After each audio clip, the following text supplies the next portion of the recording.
प्रयत्न किया, तुम्हारे जैसा मूर्ख कौन होगा। लेकिन तू मुझे क्या मार सकता है, तेरे मारने वाला पूर्व जन्म का तेरा काल तो पैदा हो चुका है। यह कह करके योग माया अंतर ध्यान हो जाती है। बोले माता अष्टभुजी मैया की। और वो जाकर के विंध्यवासिनी के रूप में विंध्य पर्वत पर अपने देह का परित्याग करती है। और कलयुग में महामाया अधिष्ठात्री के रूप में कलयुगी लोगों के मनोरथ को पूर्ण करती है। यहाँ पर सिद्ध मूर्ति के रूप में, प्रत्यक्ष मूर्ति के रूप में विराजमान हो गई है धरती पर। और इसके बाद कंस को लगता है कि मैंने गलत किया, क्यों भगवती का दर्शन हुआ है, बुद्धि शुद्ध हो गई है। यही ईश्वर के दर्शन का शुभ परिणाम होता है कि व्यक्ति की बुद्धि बदल जाए। मम दर्शन फल परम अनुपा, जीव पाए निज सहज स्वरूपा, अपने स्वरूप में स्थित हो जाएगी। कंस की दुर्बुद्धि समाप्त होती है। या देवी सर्वभूतेश बुद्धि रूपेण संस्थिता, बुद्धि दे दिया उसको, लगा के मैं अपराध की क्षमा मांगता है।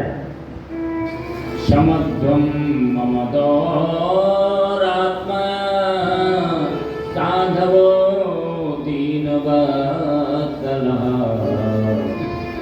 वसुदेव और देवकी के चरणों में गिरता है, कहता है तुम तो दीन वत्सल हो, हमारे इस अपराध को क्षमा कर दो।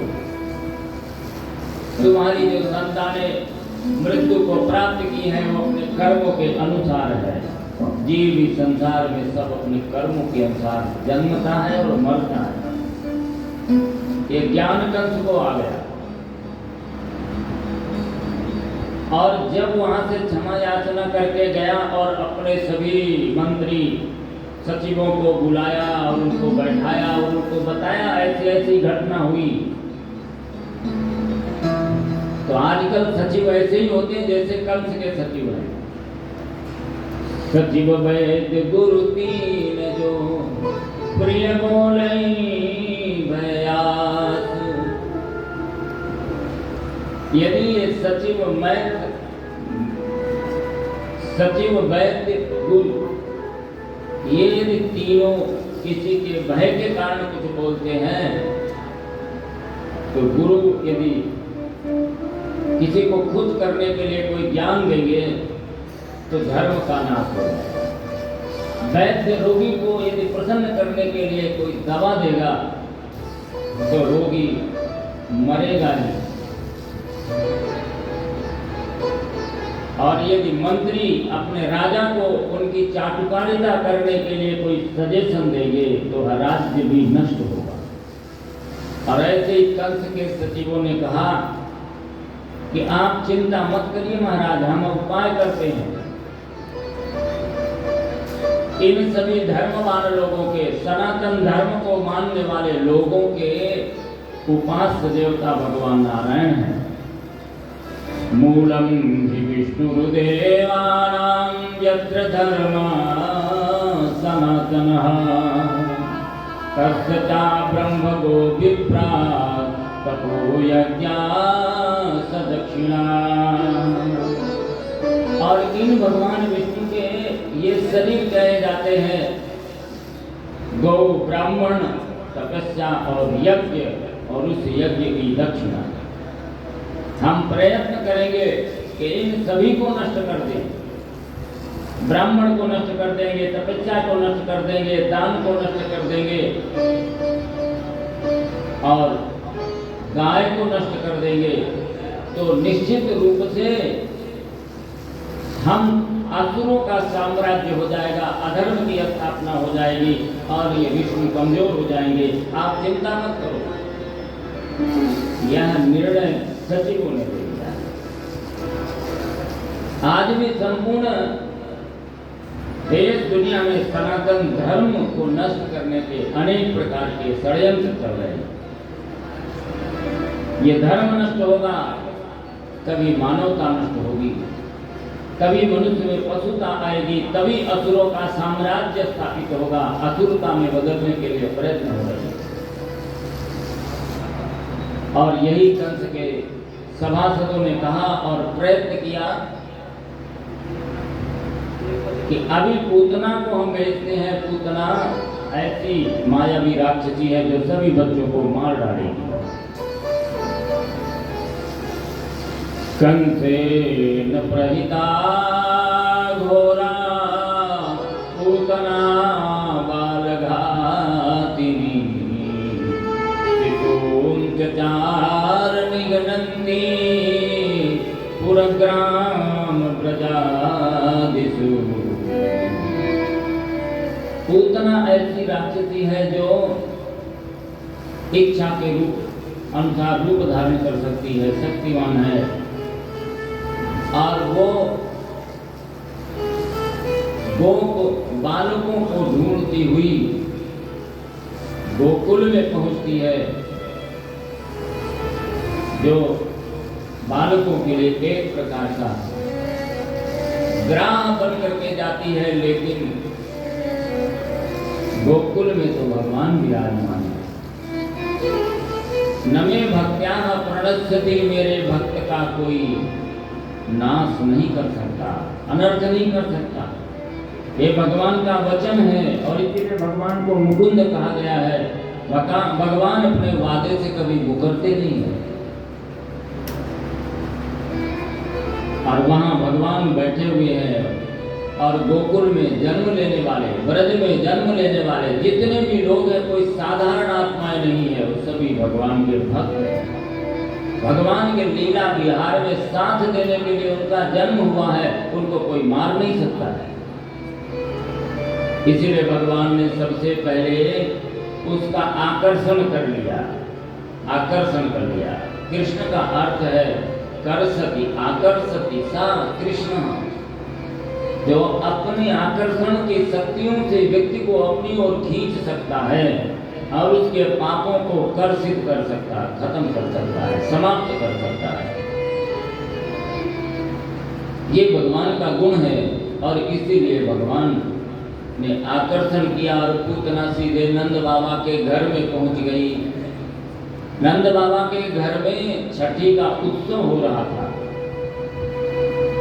भगवान अष्टमी के दिन में जन्मे हैं और छठी के दिन 6 दिन बाद चतुर्दशी का दिन होगा। चतुर्दशी के दिन पूतना आई है। ये कोई साधारण स्त्री नहीं है। पूतना का अर्थ है जो पवित्र ना हो, और पवित्र ना हो अर्थात वो वासना है, और 14 जगहों से वासना हमारे जीवन में प्रवेश करती है।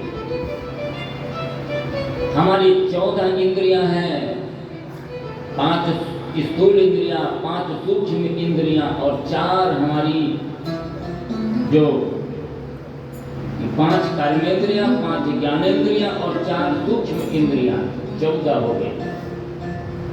यदि आंख से कोई बुरी चीज देखने का मन करे तो समझ लेना कि आंख से हमारे पूतना प्रवेश कर रही है। यदि हमारे कान कोई गंदे गीत सुनना चाहते हैं तो समझिए कि हमारे कान से पूतना प्रवेश कर रही है हमारे जीवन में।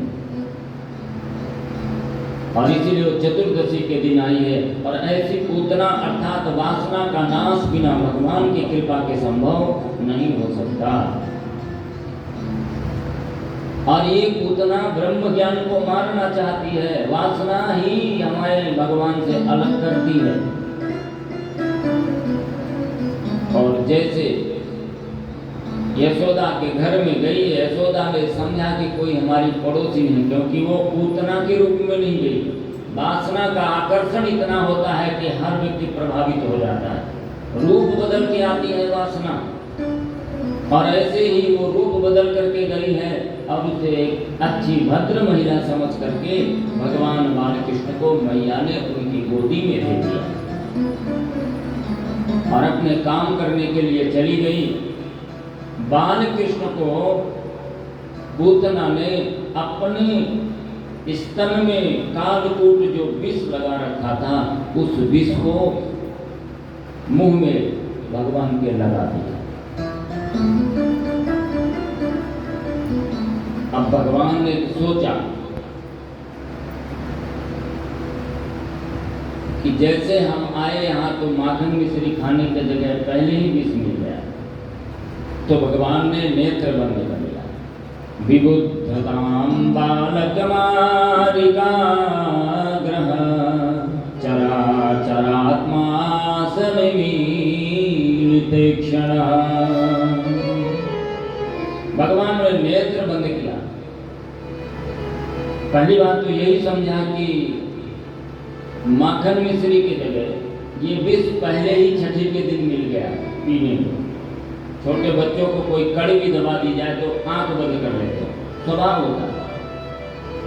और दूसरा, भगवान शिव को ध्यान किया कि विष पीने का अभ्यास तो आपको है, इसलिए आइए और इस विष का पान कीजिए। नेत्र भगवान के सूर्य और चंद्र हैं, तो नेत्रों ने जवाब दे दिया कि इस पापिनी का दर्शन हम नहीं करेंगे, इसलिए भगवान ने अपने नेत्र को बंद कर दिया। और भगवान ने यह भी देखा कि आखिर ये पूतना किस पुण्य के कारण हमारे पास आई है। कोई जीव बिना भगवान के पुण्य के वह भगवान के पास आ नहीं सकता। तीसरे पूर्व जन्म में ऐसा कौन सा पुण्य किया?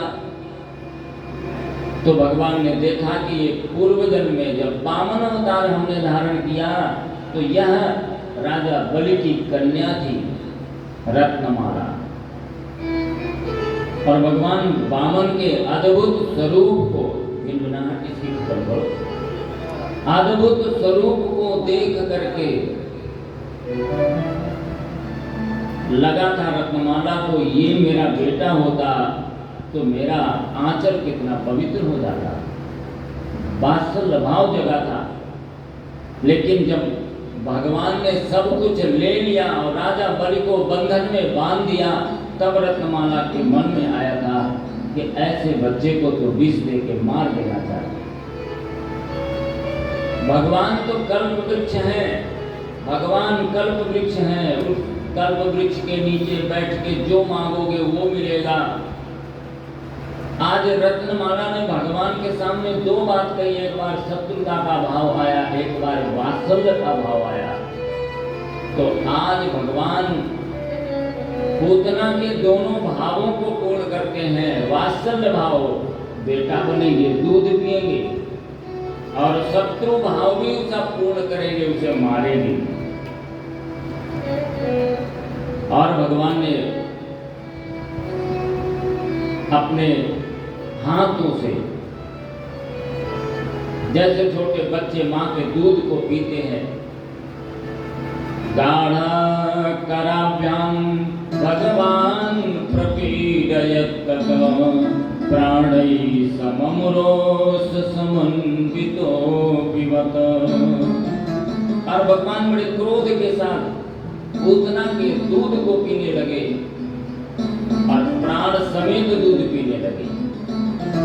जब पूतना के नस नस से प्राण निकलने लगा, पूतना की मृत्यु सामने आ गई, तो भगवान को याद करके चिल्लाती है, समुंच मुंचालमते प्रभासिनी निष्पीड्यमाना किल जीवमन। कन्हैया छोड़ दो, दो बार कहा छोड़ दो। तो भगवान ने कहा कि किसी जीव को एक बार हम पकड़ते हैं तो उसका कल्याण करने के बाद ही छोड़ते हैं। दो बार कहा छोड़ दो तो मैं इस मृत्यु लोक से तुम्हें मुक्त करूंगा और स्वर्ग लोक से मुक्त करूंगा और तुम्हें तीसरे लोक वैकुंठ में स्थान दूंगा। भगवान कितने दयालु हैं। जहां यशोदा मैया कितने जन्मों का पुण्य किया है और आज उनकी मां बनने का उनको सौभाग्य मिला है। देवकी ने अपने गर्भ से जन्म दिया है, इसके बाद भी उन्हें वो सौभाग्य प्राप्त नहीं हुआ है। जो यशोदा मैया को गति भगवान देंगे, आने वाले समय में माखन मिश्री और सेवा करने से उसके पहले ही छठी के दिन मौसी को दे दिया, कल्याण कर दिया। दूध पिया, इसलिए मां समझ लिया भगवान। उसने तो मारने के लिए दूध पिलाया, उसने द्वेष भावना के साथ दूध पिलाया, लेकिन भगवान ने तो उसे मां ही समझ लिया और मां समझकर उसे मां की गति प्रदान कर दिया। अहो वकीयं स्तनकालकूटं जिघांसया पायदाप्यसाध्वी गर्भे गतिं धातृचितं ततोऽन्यं तं वा दयालुं शरणं व्रजे, तं वा दयालुं शरणं व्रजे। ऐसा दयालु कौन होगा? भगवान जैसा दयालु कौन होगा जो एक राक्षसी को भी जो उन्हें मारने के लिए आई हो उसे परम गति प्रदान कर दिया हो।